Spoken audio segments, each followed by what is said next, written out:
Good morning student. आप सब जानते हैं कि हम चैप्टर 4 मांग की कीमत लोच और मांग की लोच पढ़ रहे थे। हमने पार्ट फर्स्ट में पढ़ा कि मांग की लोच क्या होती है, मांग और मांग की लोच में क्या अंतर पाया जाता है, मांग की लोच की कितनी श्रेणियां होती हैं और उन्हें हमने विस्तार से समझ लिया था।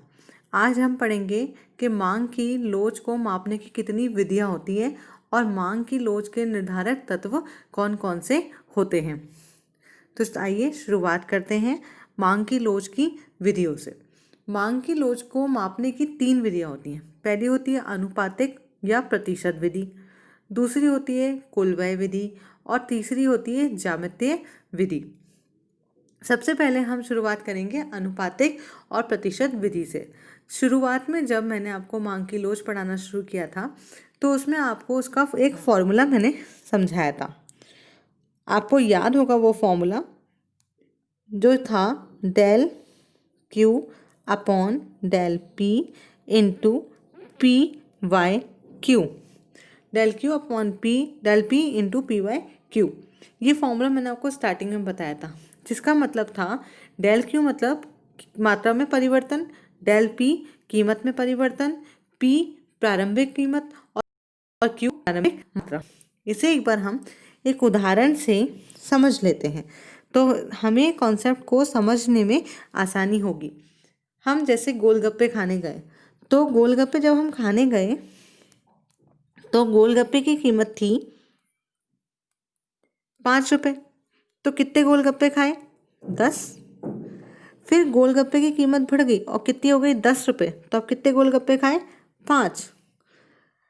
अब अपना फॉर्मूला क्या था? Del Q upon del P into P by Q. Del Q का मतलब कितना परिवर्तन हुआ मात्रा में? 10 से कितने पे आ गए अपन? 5 पर। तो कितने परिवर्तन हुआ? 5 का परिवर्तन हुआ। डेल पी का मतलब क्या हुआ कि कीमत में कितना परिवर्तन हुआ? 5 से कितने पे आ गए? 10 पर। तो भी कितना परिवर्तन हुआ? 5 का परिवर्तन हुआ। फिर पी और क्यू, प्रारंभिक कीमत कितनी थी? 5 और प्रारंभिक मात्रा कितनी थी? 10। तो कैसे हुआ? देखिए, डेल क्यू जो हमारा था वो कितना रहा? 5। डेल पी कितना रहा? 5। प्रारंभिक कीमत कितनी रही? 5 और प्रारंभिक मात्रा कितनी रही? 10। अब हमारा फॉर्मूला था del Q upon del P into P by Q. Del Q का मतलब कितना हुआ? 5। डेल पी कितना है? 5। प्रारंभिक कीमत कितनी थी? 5 और प्रारंभिक मात्रा कितनी है? 10। हम इसको काटेंगे तो हमारा आंसर आएगा 1/2, जिसका आंसर हुआ 0.5। इसका मतलब है हमारी मांग की लोच क्या है? 1 से कम है। इस प्रकार हम मांग की लोच माप सकते हैं इस विधि के द्वारा। इसे प्रतिशत विधि और अनुपातिक विधि भी कहते हैं। दूसरी है हमारी ज्यामितीय विधि। ज्यामितीय विधि का मतलब होता है कि ये बताना चाहती है कि किसी भी, ये हमारा मांग वक्र है, हम मांग की लोच पढ़ रहे हैं तो मांग की लोच मांग वक्र पे ही हम निर्धारित कर सकते हैं। मांग वक्र है तो ये कहना चाहती है कि हर जो मांग वक्र होता है उस पर जो मांग की लोच होती है वो अलग अलग होती है, एक जैसी नहीं होती। जैसे देखो, बीच में से हमने इसको बीच वाला बिंदु है तो यहाँ मांग की लोच क्या होगी? 1 के बराबर। एक से ऊपर वाला बिंदु है तो 1 से अधिक, इसके नीचे वाला 1 से कम, और इधर वाला इन्फिनिटी अनंत होता है, और इसके नीचे वाला जो है उसकी मांग की लोच कितनी होगी? 0 के बराबर होगी। तो यहाँ पर मांग वक्र में मांग की कीमत लोच अलग अलग दर्शाई गई है। बीच में मांग की लोच 1 के बराबर है, इससे ऊपर वाले में 1 से ज़्यादा है, इससे नीचे 1 से कम है, इस एक्स पे ओ एक्स पे 0 है और ओ वाई पर अनंत है। इसका निकालने का भी एक फॉर्मूला होता है जिसे हम कहते हैं निचली हिस्सा अपॉन उपली हिस्सा। मतलब नीचे का जो हिस्सा है उसको हम ऊपर के हिस्से से जब हम भाग देंगे तो हमें ये ज्ञात हो जाएगा। फिर इसका तीसरा मापन है जिसका नाम है कुल व्यय विधि। कुल व्यय विधि ये मार्शल ने दिया था। मार्शल ने ही कहा कि कुल व्यय विधि को हम किस तरीके से मापेंगे। तो इनका कहना था कि कुल व्यय को हम देखते हैं एक होता है लोचदार मांग, एक होता है एक एक मांग और एक होगा बेलोचदार मांग। तो कैसे होगा?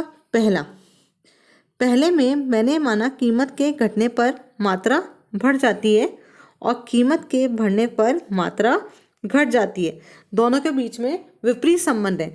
जब दोनों के बीच में विपरीत संबंध होगा तो मांग की लोच होगी एक से अधिक। ऐसा क्यों? क्योंकि ऐसी वस्तुएं हैं जिनकी कीमतों में जरा सा कम होने पर हम उनकी मात्रा अधिक खरीदना शुरू कर देते हैं, उनके ऊपर ज़्यादा खर्चा करना शुरू कर देते हैं। दूसरा है कीमत के घटने पर मात्रा घट जाएगी और कीमत के बढ़ने पर मात्रा बढ़ जाएगी। मतलब दोनों के बीच में समान समान संबंध है।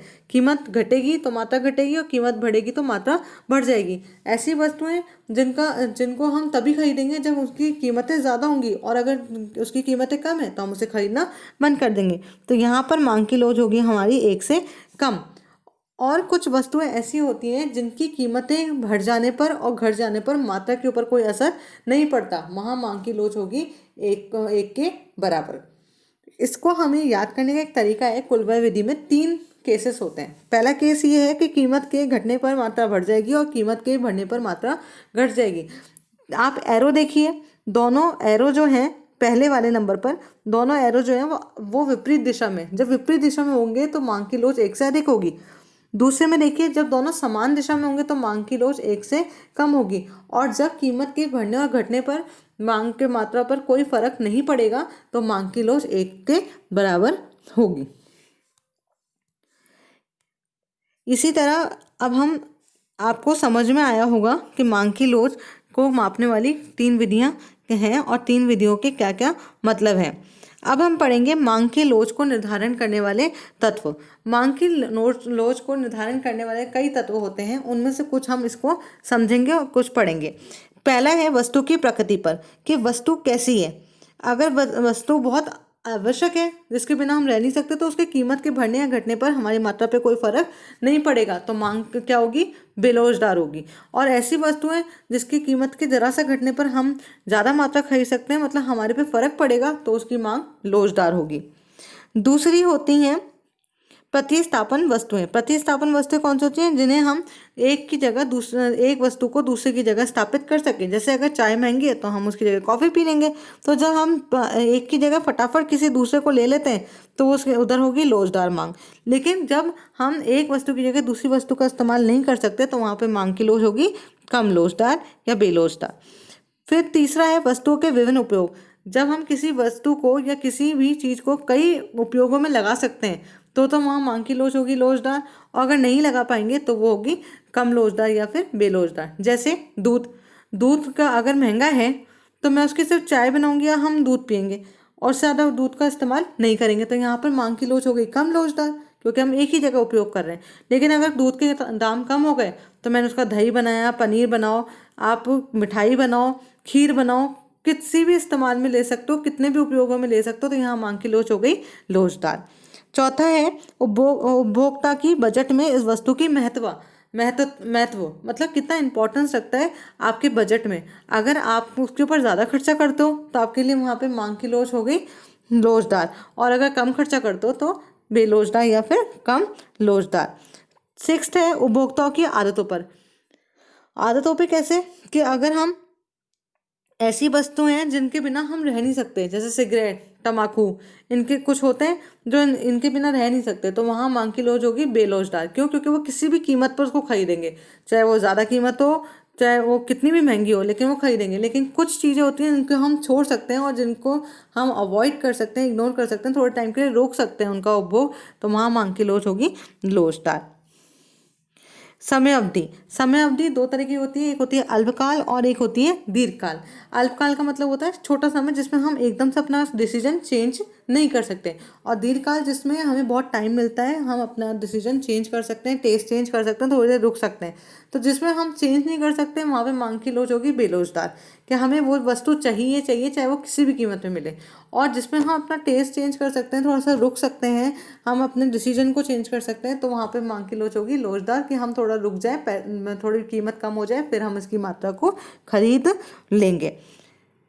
इस तरीके से आपको आशा करती हूँ कि ये चैप्टर समझ में आ गया होगा इसके इम्पॉर्टेंट क्वेश्चन मैं आपको बता देती हूँ। सबसे पहले है क्वेश्चन नंबर 1, मांग की लोच किसे कहते हैं। दूसरा, मांग की लोच को मापने की कितनी विधियाँ होती हैं, संक्षिप्त में समझाइए। इनकी विधियों पर अलग अलग क्वेश्चन भी आ सकते हैं। तीसरा, मांग की लोच को निर्धारित करने वाले तत्व कौन से होते हैं। चौथा, मांग की लोच की कितनी श्रेणियां होती हैं, विस्तार में रेखा चित्र की सहायता से समझाइए।